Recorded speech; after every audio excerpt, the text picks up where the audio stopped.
In this session, we are going to discuss approximations, which is a very important section in the quantitative aptitude part of bank exams. So let's get started with this session on approximations. Approximation consists of various parts, right? In this session, we are going to look at how to find out approximate square roots and approximate cube roots, because sometimes we find that a 1-mark question is given on approximate square root or approximate cube root. Also, in the actual speed math session, you have seen that we have learned how to find out the cube root and square root of perfect cubes and perfect squares respectively. But then to find out the cube root or square root of imperfect cubes and imperfect squares, you need to follow an approximate method. So we are going to look at those methods first, and then we'll understand how to approach towards solving a question on approximations. Basically, how do you do a approximate multiplication? What are the do's and don'ts? Or I should say, what are the things which you must not do while following approximations or while doing approximate calculations? So let's first start with finding out approximate square root. How do you find out an approximate square root of the given number?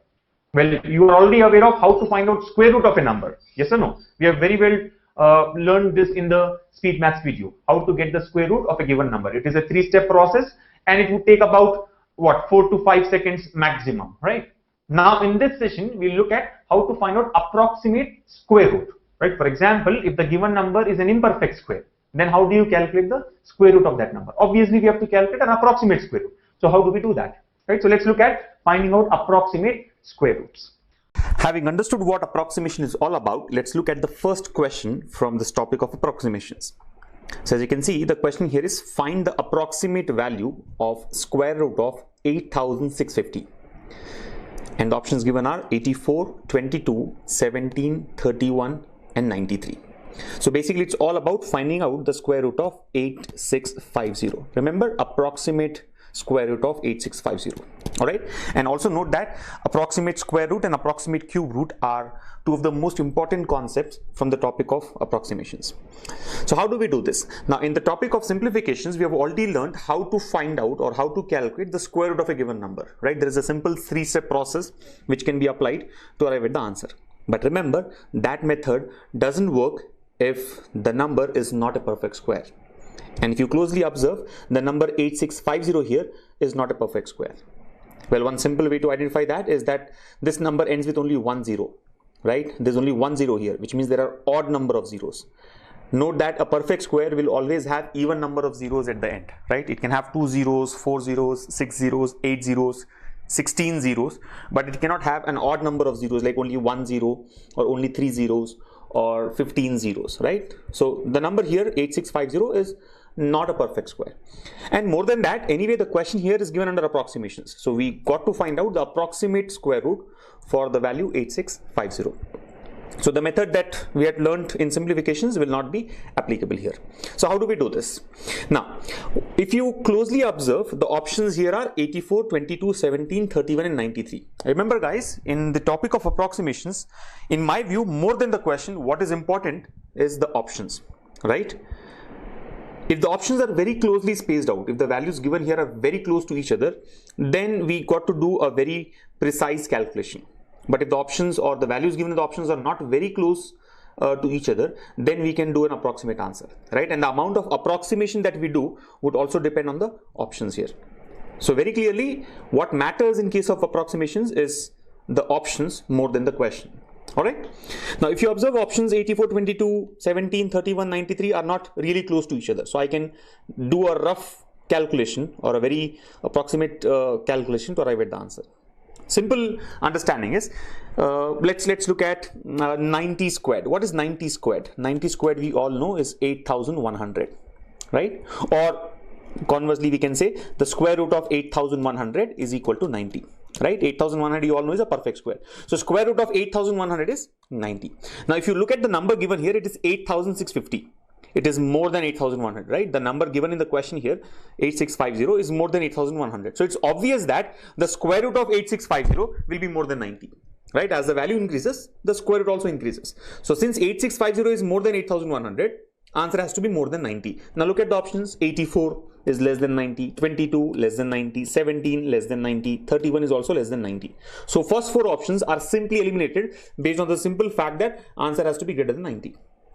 right? This question mark here has to be greater than 90. The only option available which is greater than 90 here is option 5, 93. So I can simply mark 93 as the answer, right? Now remember, this is possible here because the options are not spaced out close to each other. But suppose if the options are really close, then what do we do? Like for example, let's say the given options are 95, 91, 97, right? Or 98, and then one of the options is 93. Then what do you do? Right? Then how do we arrive at the answer? Because now the technique that we have applied fails in this case. All we know here is the answer has to be more than 90. All the given options 95, 91, 97, 98 and 93 are all more than 90. Hence this technique cannot be applied. But remember, wherever possible, try and apply this process of elimination based on the range of the answer and try to get the right answer here. So let's look at the real process which will help you find out approximate square root. Now again, that method here is really simple. Practicing a couple of examples would help you clearly understand that very properly, and also you can apply it in the exam. So I think what I will do is, instead of directly taking 8650 as the question, let's start with a simpler value. Like for example, let's say we have to find out the square root of 6000, right? Or strictly speaking, the approximate square root of 6000. Again, note that 6000 is not a perfect square. Why? It has got 3 zeros, odd number of zeros. It cannot be a perfect square. All right. Anyway, so we have to find out the approximate square root of 6000. How do we do this? Now, it all depends on the nearest square root that you can find out. The nearest perfect square that you can find out to 6000, or the nearest square root that you can find out for a number which is close to 6000. Like for example, if you look at perfect squares, right? I mean, 10 squared is 100, 20 squared is 400, 30 squared is 900, 40 squared is 1600, 50 squared is 2500, 60 squared is 3600, and then comes 70 squared. 70 squared is 4900, 80 squared is 6400. You're getting it. 70 squared is equal to 4900 and 80 squared is equal to 6400. Or in other terms, I can say square root of 4900 is equal to 70, and square root of 6400 is equal to 80. Now if you observe closely, the value given here 6000 lies in between 4900 and 6400. Yes or no? 6000 is between 4900 and 6400. So answer has to be between 70 and 80. So that is for sure. The answer here should be between 70 and 80. The correct answer will be in the range of 70 to 80. Now this is what again you need to check first. Look at the options. If the options given to us, all the 4 or 5 options given to us, if only one of those are in the range of 70 to 80, we can simply take as the correct answer. Right? That can be taken as the correct answer. Like what we had done in the original question, right? Only one answer was more than 90, and that helped us mark it as the correct answer. But if all the options are in the same range, or if multiple options are in the range of 70 to 80, then what do we do? Right? So remember, always the first step is to look at the options. Look at the options and try to eliminate the wrong ones. Right? Now, what happens if all the options are between 70 to 80? What do we do? The process is as follows. Let's consider 4900. We know that square root of 4900 is 70. So square root of 6000, which is the question mark that we have to find out here, should be more than 70. It should be 70 plus something. Yes or no? We are required to find out what comes in place of question mark here. I very well know that square root of 4900 is 70. This number here is more than 4900. So answer has to be more than 70. So 70 plus something. 70 plus some value. Now how do we decide what that value is? 70 plus what? Simple. What you have to do here is try to get the difference between the value given in the question and the value that we have considered here. What is the value given in the question? 6000. What is the value given here? 4900. What is the difference between these two values? 1100. Basically, 6000 is 1100 more than 4900. 6000 is 1100 more than 4900. Yes or no? 6000 difference, or 6000 minus 4900 is 1100. So what do? We know that answer should be more than 70. 70 plus something. That something is actually 1100. The difference between the given value and the value that we have considered in getting the first term here, divided by this 1100 difference, divided by twice of whatever we have considered in the first step. Twice of whatever we have taken in the first step. 2 times of 70. As simple as that. Approximate square root of 6000 is going to be 70 plus 1100 divided by 2 into 70. Let's relook at the process once, right? What is 70? 6000 is very close to 4900, or not very close, but close to 4900. And why are we considering 4,900? Why not 5,000? Because I know that 4,900 is a perfect square, right? If I know a better perfect square, which I mean, if I know a closer perfect square to 6,000, I can consider that as well, right? Here I would like to go with 70. 4,900 under root is equal to 70. So 70 plus something. Why are we adding here? Because the answer is going to be more than 70. So 70 plus. What is this 1100? This 1100 is the difference between 6,000 and 4,900. The given value and the value considered in the first step. We get 1100 is the difference. This should be divided by 2 times of 70. Always twice of 70. What is 70? 70 is the number that we have taken in the first step. Now what is 2 into 70? 140. 1100 by 140 or 110 by 14, whichever you take it. 1100 by 140. Now again, if you use your various techniques learned in speed math, 1100 by 140 can be approximately taken as 8 times, right? It is approximately 8 times, because 140 into 8 should be 1120, right? 140 into 8 is 1120. This is very close to 1120, right? So I can say approximately 8. So basically the answer is going to be 70 plus 8, 78. So the approximate square root of 6,000 is 78. Approximate square root of 6,000 is 78, right? In the first step, you knew that answer should be between 70 and 80. And now we have, concluded that answer has to be 78. 70 plus 8, right? Approximately 78. Approximately 78. And obviously, among the given options, only one value will be close to 78. So that can be taken as a correct answer. If you want, you can also find out the square of 78 to see if it is really close to 6,000 or not. Yes or no? If the approximate square root of 6,000 is 78, the square of 78 should be approximately close to 6,000. So square of 78 can also be calculated. Like for example, find out 78 square. We have discussed this in speed math, right? How to find out square of a number? 78 square. 78 squared can be taken as 50 plus 28, right? So 2,500 plus 2,800, 5,300 plus 28 squared is 74. So 6,084. 6,084. Yes, this is going to be 6,084. This thing that we have done just now is nothing but finding out square of a number, which was discussed in speed math. So you see 78 square is 6,084. Is it not close to 6,000? Yes. So this is how you can simply use this method to find out the square root, approximate square root of a given number. Now, there may be a question in your mind. Why did we consider 4,900? Why not 6,400? Well, you can take 6,400 as well. Let's do that now. Let's consider. See, in this first method, we have considered 4,900 as the base. Let's now look at 6,400 as the base. Base meaning the value that we want to keep in consideration. Now, that way if you see, 6,000 is actually much closer to 6,400 when compared to 4,900. So the answer that we are going to get in this method should be much closer to the correct answer, right? 78 is the approximate answer, but we may get a better answer when it comes to 6,400 because it is very close to 6,000, right? So what do? The same process has to be followed. It's just that instead of plus, we need to take minus here.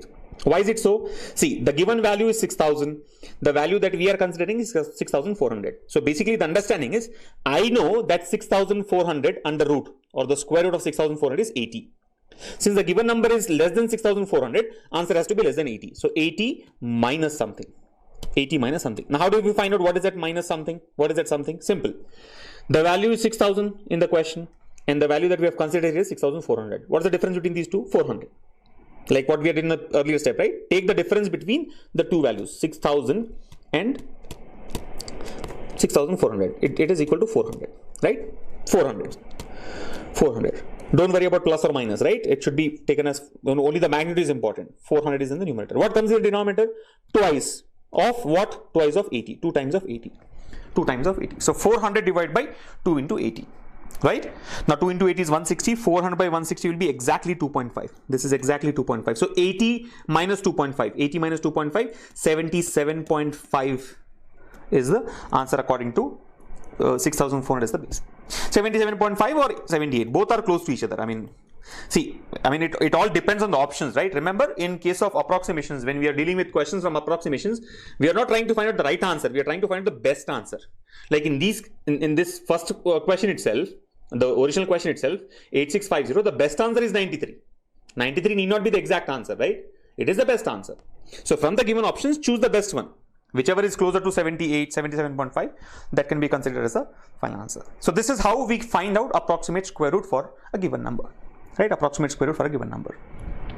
All right. Now, if you again have a question in your mind that why have we taken the range as 70 to 80? Is it always a rule that 70 to 80 has to be considered? No. You can take up any value which is as close as possible to 6000. Like for example, we can also deal with 75 square, like a number between 70 and 80. Right? What is 75 squared? Let's look at 75 squared. Try with that, right? 75 squared. What is 75 squared? Now we have discussed how to find out square of a number that ends in 5. 75 squared will be 7 8 56, right? 5625. 5625. Now if you observe, 5625 is also closer to 6000. 5625 is a perfect square in the first place and it is close to 6000. So if I consider 75 square as the base or 75 as the base, what do? I know that the given value 6000 is more than 5625. So answer should be more than 75. So question mark will be equal to 75 plus something.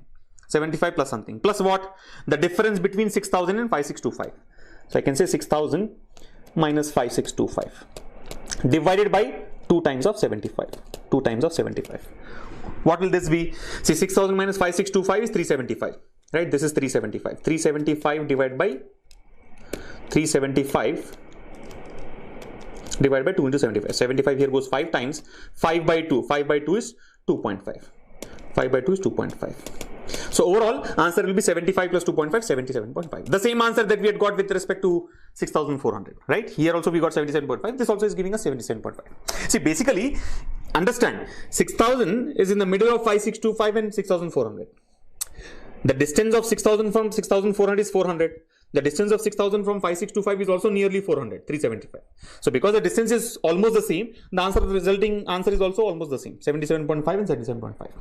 So closer the value that we consider, better the answer we get, right? So if you ask me, is the answer 78 or 77.5, which is the better answer? 77.5 is a better answer. Why am I saying that 77.5 is a better answer? Because the number that we had considered when it comes to 77.5 was much closer to 6000 when compared to 4900. Right, so this is how we can always work out and find out the square root, approximate square root of a given number. Let us now take up the real question, the original question. The original question was finding out the square root of 8650, 8650. Of course, from the given options, we know that the answer should be 93, but we change the options, right? What if the options are 95, 91, 97, 98 and 93? In this case, how do we know what the correct answer is? What do we do? The same process. See, 8650 is a given value, 8650, square root of 8650. I know that 8650 is between 8100 and 10,000. Now, why are we taking 8100 and 10,000? Because both of these are perfect squares. 8100 is 90, square root of 8100 is 90. Square root of 10,000 is 100. Let's say square root of 8650 is question mark. Now, this question mark lies between 90 and 100. The answer here lies between 90 and 100, right? Lies between 90 and 100. So look at the options. Unfortunately, all the options are between 90 and 100, so can't really do anything, right? Okay, one more observation which can help us eliminate some of the options is look at what value is 8650 closer to. Is 8650 closer to 8100 or closer to 10,000? It is closer to 8100, right? See, difference between 8100 and 8650 is only 550, but the difference between 8650 and 10,000 is almost 1400 or 1350 to be precise. Since the difference here is less, it is closer to 8100, which means answer question mark should be closer to 90. Answer has to be closer to 90. It should not be closer to 100. So that way you can eliminate some options. Like for example, 97 is closer to 100. It's not closer to 90, right? Eliminated. 98 is also closer to 100. Are you getting the point? What we are trying to now figure out is, will the answer be closer to 90 or 100? We have understood that answer will be closer to 90 because the given value is closer to 8100. Since the answer is closer to 90, some of the options can be eliminated. 97 can be eliminated because 97 is closer to 100 when compared to 90. 98 is also closer to 100 when compared to 90. 95 is exactly between 90 and 100, so can't really say anything about it. 91 and 93 both are closer to 91 and 93 both are closer to 90. Yeah. So this way again you see some options have got eliminated. Of course, we need to do the next steps to find out the final answer, but elimination works. Now what do? Find out the actual answer. Same process. Let's consider 8100. So square root of 8100 is 90. I know that question mark should be more than 90. Question mark, you can see, right? It is greater than 90. Question mark is greater than 90. So 90 plus something. What is that something? The difference between 8650 and 8100. Difference between 8650 and 8100 is how much? 550. Yes or no? 8650 minus 8100, 550. Divide by 2 into 90. Divide by 2 into 90. Done. Now, 90 into 6 is 540, right? 90 into 6 is 540. This is very close to 6. I mean, this is very close to 540, right?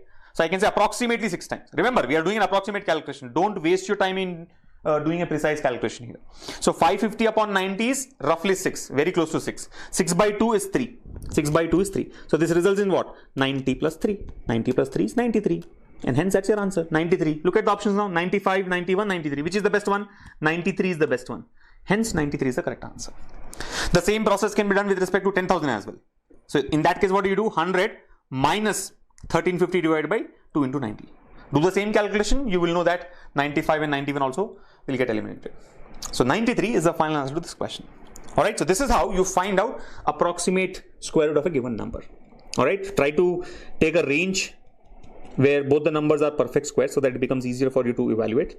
Right, and then considering that as the base, plus or minus the difference of the original question, I mean of the value given in the question and the value that you have considered, divided by 2 times of the value that you have got here. Right, that's the process.